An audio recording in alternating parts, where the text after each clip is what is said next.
پہنچائی جائے partly through this programme جو لانچ ہوا ہے, لیکن پارٹلی اور بھی جو ہے لوکلائزڈ سولوشنز جو اس سے یہ ساری چیز ممکن. ٹھیک ہو گیا. اچھا نوید قمر صاحب یہ بتائیے گا کہ یہ جو سندھ حکومت کا ہوم سولر سسٹم پروجیکٹ ہے, no doubt that should be appreciated, لیکن at the same time government of Punjab بھی اپنے عوام کو 2 ماہ کے لیے چلیں صحیح, لیکن بجلی کے بلوں میں ریلیف دے رہے ہیں. وہ 46 ارب روپے اپنے ڈیولپمنٹ بجٹ سے کٹ کر کے عوام کو ریلیف دے رہے ہیں, اور وہ کہہ رہے ہیں کہ سیکنڈ فیز میں وہ بھی سولر پروگرام شروع کرنے جا رہے ہیں جس میں 200 یونٹس تک جو بجلی کنزمپشن والے صارفین ہیں ان کو فری سولر پینلز دیے جائیں گے. تو ایسے میں پیپلز پارٹی جو بیک ٹو بیک تنقید کر رہی ہے پاکستان مسلم لیگ نواز کی پنجاب حکومت پر, آپ کو لگتا ہے کہ اس کی کوئی بھی جسٹیفیکیشن جو ہے وہ مطلب جو سمجھ میں آنے والی جسٹیفیکیشن ہو وہ دی جا سکتی ہے؟ نہیں, میرے حساب سے کوئی بھی سولوشن جو کہ سسٹینیبل نہیں ہے وہ that is really throwing good money after bad, in the sense کہ سسٹینیبل نہیں ہے. 2 مہینے کا ریلیف کوئی ریلیف نہیں ہوتا. گورنمنٹ جب آتی ہیں انٹروین کرتی ہیں تو سولوشنز تو ایسے ہونے چاہیے نا جو کہ لانگر ٹرم میں آپ کو فائدہ دے سکیں, اور اس کے ساتھ ساتھ over all cost of production بھی جو ہے ٹاپ جنریشن سے وہ کم ہونی چاہیے. انہوں نے تو جو بات کی ہے اور یہ بھی پروگرام میں ہے تو کہ اگر گورنمنٹ پرائیویٹائزیشن کے پروگرام میں یہ ڈسکوز جو ہیں ان کو پرائیویٹائز کرنے کی بات کر رہی ہیں تو اس میں بھی the provincial governments have to be involved, اور ان کی مدد سے ہمیں یہ چیزیں کچھ اچیو کرنی ہوں گی. ظاہر ہے کہ جہاں چوری ہوتی ہے یا جہاں جو انویسٹمنٹس نہیں ہوئی ان آئیدر ڈسٹریبیوشن اور ٹرانسمیشن تو وہ بھی کرنے کی ضرورت ہے, لیکن وہ پبلک پرائیویٹ پارٹنرشپ سے ہی ہو سکتے ہیں کہ پرائیویٹ سیکٹر آئے, مینیج بھی کرے اور گورنمنٹ کے ساتھ مل کے جو ہے یہ ساری انویسٹمنٹس بھی کرے, and then they can make it. یہ اس وقت کا جو ہمارا سسٹم ہے وہ اتنا فرسودہ ہو چکا ہے کہ اس طرح out of the box solutions کے علاوہ ہمارے پاس کوئی راستہ نہیں ہے, اور اسی کو سرکولر ڈیٹ کو ٹریلینز میں چلا جائے گا, پھر کیا کریں گے ہم. So it is a drain over all on the economy. So short term solutions ہم نہ ڈھونڈیں. ٹھیک ہو گیا. اچھا نوید قمر صاحب, ملک کی معیشت کو تھوڑا سا ڈسکس کریں. آئی ایم ایف کے ساتھ ہمارا سٹاف لیول اگریمنٹ تو ہو گیا, لیکن ابھی بورڈ اپروول ان کی پینڈنگ ہے, اور اس سے پہلے ہم نے اپنے دوست ممالک جن میں چائنا شامل ہے, سعودی عربیہ شامل ہے, متحدہ عرب امارات شامل ہے, ان سے جو قرضے لیے ہیں ان کو رول اوور کروانا ہے. سو فار ہم وہ قرضے رول اوور نہیں کروا سکے. پھر آئی ایم ایف کا جو بورڈ میٹنگ ہے اس کے ایجنڈے پہ بھی ابھی پاکستان شامل نہیں ہے. گورنمنٹ کا یہ کہنا ہے کہ ابھی ہم اس حوالے سے اتنے کنسرنڈ نہیں ہیں کیونکہ سپٹمبر تک گورنمنٹ کے نزدیک معاملات معاشی اعتبار سے آئی ایم ایف کے اس پیکج کو لے کر جو بورڈ اپروول ہے ان کی اس کو لے کر وہ بہتر ہو جائیں گے. آپ کو لگتا ہے کہ ابھی کنسرن ہونے کی ضرورت ہے کہ کیسے اب ہم لوگوں نے ان قرضوں کو رول اوور کروانا اور ملکی معاشی معاملات کو آگے لے کر چلنا ہے؟ دیکھیں, پہلی چیز تو یہ کہ وی شوڈ بی کنسرنڈ. یہ کہنا کہ وی آر ناٹ کنسرنڈ تو بالکل ہی غلط بات ہوگی. وی شوڈ بی کنسرنڈ, اور اس کے بھی یہ ہم دیکھیں نا, ماضی میں سولوشن ہی ایک ہوتا تھا کہ جو اتنا بھی خرچہ ہے وہ کرتے جاؤ اور جو ہے ادھار لیتے جاؤ.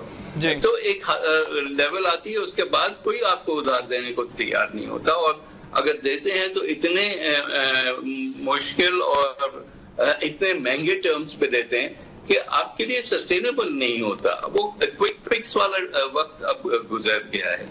آئی تھنک کہ جو ان ملکوں کے ساتھ بات چیت ہو رہی ہے, because we are in the middle of it, I don't want to comment too much on it, لیکن وہ بھی اب قرضہ دینے کے لیے یا خالی ڈپازٹ رکھنے کے لیے تیار نہیں ہے. They want some of your assets against it, تاکہ ان کی بھی ایک فلو ہو. وہ تو ایک حساب سے وہ یہ سگنلنگ دے رہے ہیں کہ بھئی ہمیں اعتبار نہیں کہ آپ کبھی یہ پیسے واپس بھی کریں گے, اس لیے give us what you can. تو کافی سارے ہماری فار ایگزامپل پرائیویٹائزیشن پروگرام یہ وہ بھی ان اے وے ڈرائیو اسی طرف کر رہا ہے. آئی ہوپ کہ they are able to manage some of these things.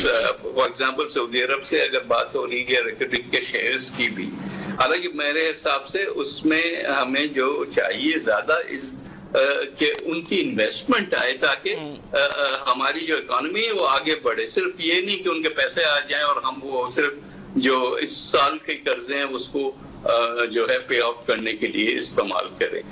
China کے ساتھ اور بھی ایشوز چل رہے ہیں. ظاہر ہے ہمارے جو چائنا کے ساتھ اتنے مہنگے ہم نے آئی پی پیز بنائے، خاص کر جو آخری 3 4 5 جو بنے ہیں وہ they are the ones that are really they are more efficient than others. لیکن ڈرین بھی تو وہی ہو رہا ہے نا، اور وہ اتنے آسانی سے آپ کو جو ہے ڈیٹ ری پروفائلنگ ان کی نہیں کر کے دیں گے. ظاہر ہے کہ they will want their pound of flesh. ہم ایسے کارنر میں پھنس گئے ہیں کہ there are no easy solutions and there are no cost free solutions. So future کا کچھ جو ہے ارننگز ہم پورٹفو کر کے ابھی فی الحال آج کا دن تو گزار لیں گے، لیکن پھر اس کے بعد ہم نے پھر شفٹ کرنا ہے away from this imported coal and imported LNG solutions because they are getting to be too expensive for us to afford in the longer. ٹھیک ہو گیا. اچھا کچھ آئینی معاملات کو ڈسکس کر لیں. نوید قمر صاحب، دانیال چودھری صاحب، بیرسٹر دانیال چودھری جو مسلم لیگ نواز کے ممبر قومی اسمبلی ہیں، انہوں نے ایک بل پیش کیا ہے جس میں وہ سپریم کورٹ کے ججز کی تعداد میں اضافہ چاہتے ہیں. کیا پاکستان پیپلز پارٹی اس بل کو سپورٹ کرے گی؟ پہلی چیز تو یہ کہ ایسی کوئی ہمارے ساتھ ڈسکشن نہیں ہوئی. اچھا. اور جتنا ہم نے معلوم کرنے کی کوشش کی ہے تو گورنمنٹ یہ کہہ رہی ہے کہ ہمارا ایسا کوئی ارادہ نہیں ہے. اچھا. تو اگر ارادہ نہیں ہے، کوئی پرائیویٹ ممبر کوئی بھی بل لاتا ہے تو it has to be seen in that context. I don't think کہ اس وقت گورنمنٹ کو سپورٹ ملے گی اس قسم کی چیزیں کرنے کی. تو they should try and focus on bringing in legislation جو کہ پبلک انٹرسٹ والی ہوں. تو وہ تو نوید قمر صاحب آرگیومنٹ یہ دے رہے ہیں کہ فوری طور پر کیسز کی سنوائی کے لیے، چونکہ ابھی ججز کی تعداد کم ہے، کیسز سنے نہیں جا رہے، تو یہ پبلک انٹرسٹ میں ہی ہے کہ فوری طور پر کیسز سنی جائیں، اسی لیے ججز کی تعداد میں جو ہے وہ اضافہ چاہتے ہیں. بھائی جب یہ فارملی ہم سے ڈسکس کیا جائے گا تو ہم اس پہ پارٹی پوزیشن بنائیں گے. میں اپنا ویو دے رہا ہوں کہ آئی ڈونٹ تھنک کہ ایسے آف دا کف اس ماحول میں دیکھیں، کیونکہ ججز کی تعداد اگر بڑھانے کی بات ہو رہی ہے تو اس کا ایک کانٹیکسٹ بھی پھر آ رہا ہے نا کہ اس وقت کی جوڈیشری جو اکتوبر کے بعد جو جوڈیشری ہوگی ان کے ساتھ کیا ریلیشن شپ ہوگی. تو I think instead of trying to preempt their action, we should really learn to work with them and take them on board. یہ نہیں ہے کہ ہمارے ایک فیوریٹ ہے جج ہے اور دوسرا نہیں ہے. Let's not do that. Let's take a longer view. اور اس میں الٹیمیٹلی میں بھی بڑھانی بھی پڑے ججز کی تعداد، لیکن یہ مشاورت کر کے اور سب کو کانفیڈنس ملے گی. ٹھیک ہو گیا. اچھا نوید قمر صاحب، زرداری صاحب کی مولانا فضل الرحمان صاحب سے ایک ملاقات ہوئی اور اس ملاقات کے بعد یہ باتیں سامنے آ رہی ہیں کہ خیبر پختونخوا کی گورنرشپ کا مطالبہ کیا گیا ہے مولانا صاحب کی جانب سے. تو آپ کے پاس کوئی ایکچوئل انفارمیشن ہے کہ واقعتاً ایسا کوئی مطالبہ سامنے آیا ہے؟ نالج میں ایسی کوئی چیز نہیں ہے. یہ سب چیزیں میں اخباروں میں پڑھتا ہوں یا ٹی وی شوز پہ دیکھتا ہوں. I don't know where it's coming from. As far as we are concerned, ہمارا ایک معاہدہ ہوا تھا پی ایم ایل این کے ساتھ before the government was formed, اور کے پی کی گورنرشپ پیپلز پارٹی کے پاس کو دینے کی اس میں لکھی ہوئی تھی اور وہ انہوں نے کمپلائی وتھ بھی کیا. اب اس کو یہ سارا فارمولا چینج ہوتا ہے تو پھر that requires again a larger discussion. یہ ہمارے علم میں ایٹ لیسٹ پارٹی لیول پہ یہ ایشوز نہیں آئے. بالکل ٹھیک ہو گیا. بہت شکریہ سید نوید قمر صاحب، آپ نے پروگرام کے لیے خصوصی طور پر وقت نکالا. ناظرین، پاکستان پیپلز پارٹی کے سینئر رہنما اور رکن قومی اسمبلی اور سابق وفاقی وزیر سید نوید قمر صاحب ہمارے ساتھ موجود تھے. گفتگو ان کی آپ نے سنی. پروگرام میں چھوٹا سا بریک لیں گے. بریک کے بعد پاکستان مسلم لیگ نواز اور پاکستان تحریک انصاف کے رہنما ہمارے ساتھ موجود ہوں گے. ملکی سیاسی معاملات پر ان سے ڈسکشن کریں گے. کہیں نہ جائیے گا. Stay with us.